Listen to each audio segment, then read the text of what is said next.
Are you your own worst critic? What are the things you say to yourself? Would you say the same things to someone else? Often we see that we talk to ourselves in a manner that we would never speak to anyone else. So what makes it okay to speak like that to ourselves? Today we'll look at some of the causes and effects of negative self-talk. And more importantly, we'll look at how we can reduce that toxic self-talk and start building a more positive self-esteem. I'm Camilla, I'm a psychologist, and I'm on a mission to spread mental health awareness and to make better mental well-being available to more people. Now, today's topic of negative self-talk is one that I have both professional and personal experience with. It's an issue that very often comes up in therapy sessions with my clients, and that I've helped many people overcome over the years. But toxic self-talk is also something that I'm very personally familiar with and that I've been struggling with for the majority of my life. We'll get back to that a bit later, and I'll share both what I've seen help my clients and what I've personally seen help me in overcoming my toxic self-talk. But first, what is self-talk? Let's start with self-talk in general. Self-talk is that inner voice that we all have. The inner voice is part of our verbal working memory system, and it's a great help in many situations in our lives. Our inner voice can help us narrate our lives, and it can help us shape who we are and give us a sense of our purpose in life. It can help us simulate experiences and plan for the future.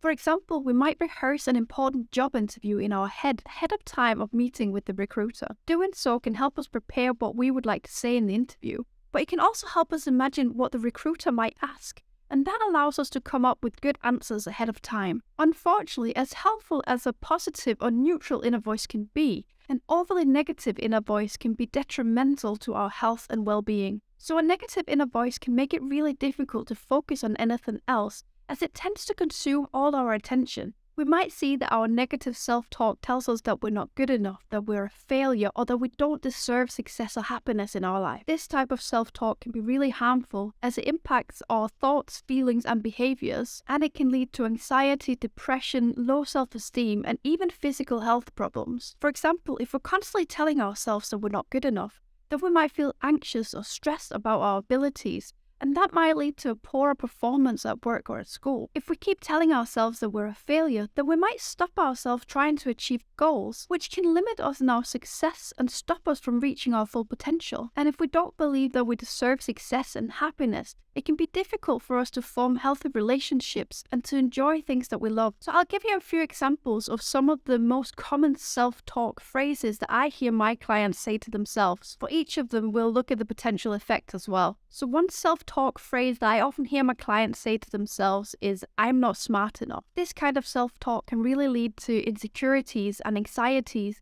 especially in an academic or professional setting. It may cause a person to doubt their own abilities and second-guess their decisions. It might even lead to us avoiding challenging opportunities altogether. From the "I'm not smart enough" phrase can easily spring a narrative of, "I might as well not try, I'm not going to succeed anyway." Now, if that's the case, it can have a detrimental effect on our opportunities for success, as we simply might not even allow ourselves to go for the opportunity.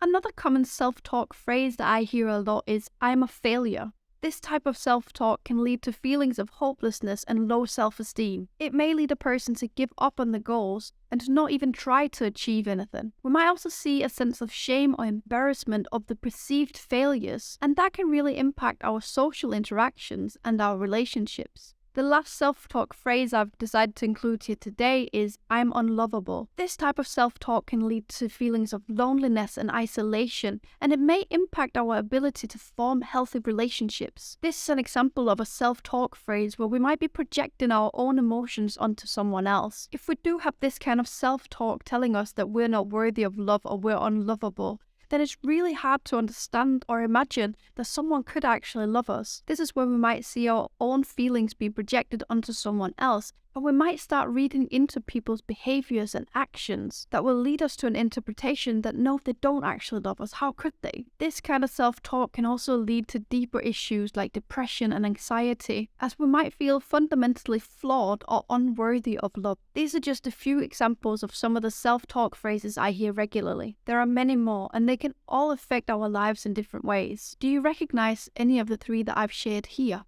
Or can you identify what your regular negative self-talk is? Recognizing and understanding our self-talk patterns can help us to overcome them. But where do these negative thoughts come from? Negative self-talk can stem from a number of different sources, and we'll cover a few of them here, including the one that contributed the most to the development of my negative self-talk. So first up, we have cultural messages. Our culture can really shape how we see ourselves and our worth. If we live in a society that places a high value on appearance, then we might be more likely to develop negative thoughts that relates to our physical appearance. Similarly, if we live in a society that emphasizes academic achievement and success, we may struggle with feelings of failure and inadequacy if we don't live up to these expectations. Another potential source of negative self-talk can be traumatic experiences, such as abuse, neglect, or other forms of violence. If we've experienced trauma, we might internalize messages about our own worthlessness, and we might blame ourselves for what happened. This can lead to a pattern of negative self-talk that persists long after the trauma has ended. And finally, what I believe to be the biggest contributor to my own negative self-talk: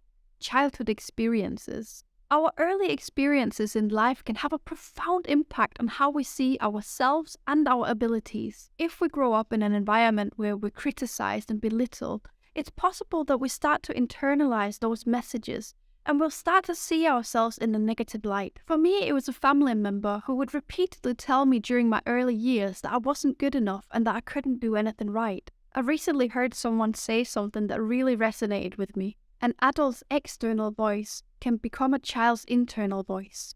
So as adults, we have a huge responsibility in being aware of the impact our spoken word can have on the children around us. As with so many things, it's a balancing act though, as we also see that childhood experiences of being overly praised or sheltered can lead to feelings of inadequacy when faced with challenges and criticism in later life. Understanding where our negative self-talk is stemming from can be really helpful when we start to work towards challenging that negative self-talk. Next up, we'll look at some practical strategies for combating that negative self-talk and to start building a more positive, self-affirming mindset. But first, I've got a quick favor to ask of you. I'm being told that simply liking a YouTube video helps the algorithm and can help the video reach more people who would benefit from seeing it. That would really help me in my mission of making better mental well-being available to more people. So if you're taking any value from this video, I'd really appreciate it if you'd give it a like. Let's look at some things you can do to stop that toxic self-talk and to start building a more positive, self-affirming mindset. I've got 5 tips for you today. Tip number 1, identify your negative self-talk. The first crucial step to combating negative self-talk is to become aware of it. Pay attention to the thoughts that run through your mind and try and identify any patterns or recurring themes. My mom used to call my negative inner voice the parrot on my shoulder. The parrot would chime in and make sure to tell me how useless I was or how incapable I was of doing things. But by acknowledging it and being able to give it a name, it's the parrot talking. It helped me label the thoughts and it helped me separate the thoughts from me. My thoughts are not the definition of me. This made it easier for me to practice the second tip I have for you. Challenge your negative self-talk. One way to challenge your negative self-talk is to ask yourself if it's really true.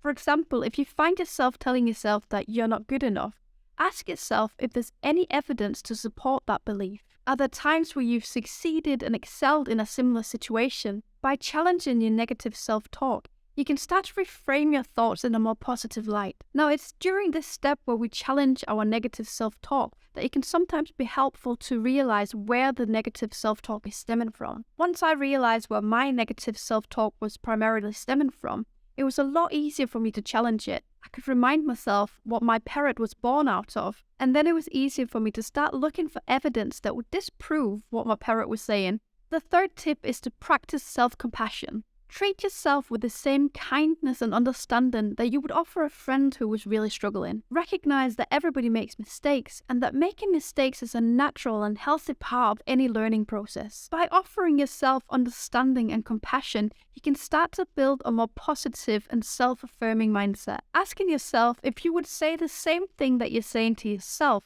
to someone else is a pretty good guide of whether it's acceptable to say to yourself or not. You shouldn't ever talk worse to yourself than you would to a close friend. Tip number 4, use positive affirmations. Write down a list of positive statements about yourself and repeat them to yourself regularly. These can be affirmations like, I am capable and strong, or I deserve to be happy and fulfilled. By repeating positive affirmations, you can start to shift your mindset towards a more positive, self-affirming perspective. If these generic affirmations feel a little hollow to you, look for your strengths and things that you genuinely feel good at. Sometimes it can be a good idea to ask people around you, people who love you, what they value about you, and use that as a starting point for your affirmations. And the fifth and final tip I've got for you today is to seek support. Talk to a friend or a family member or even a therapist about your negative self-talk and how it's affecting you. They'll likely be able to offer you different perspectives and be able to help you along the way of challenging your negative self-talk.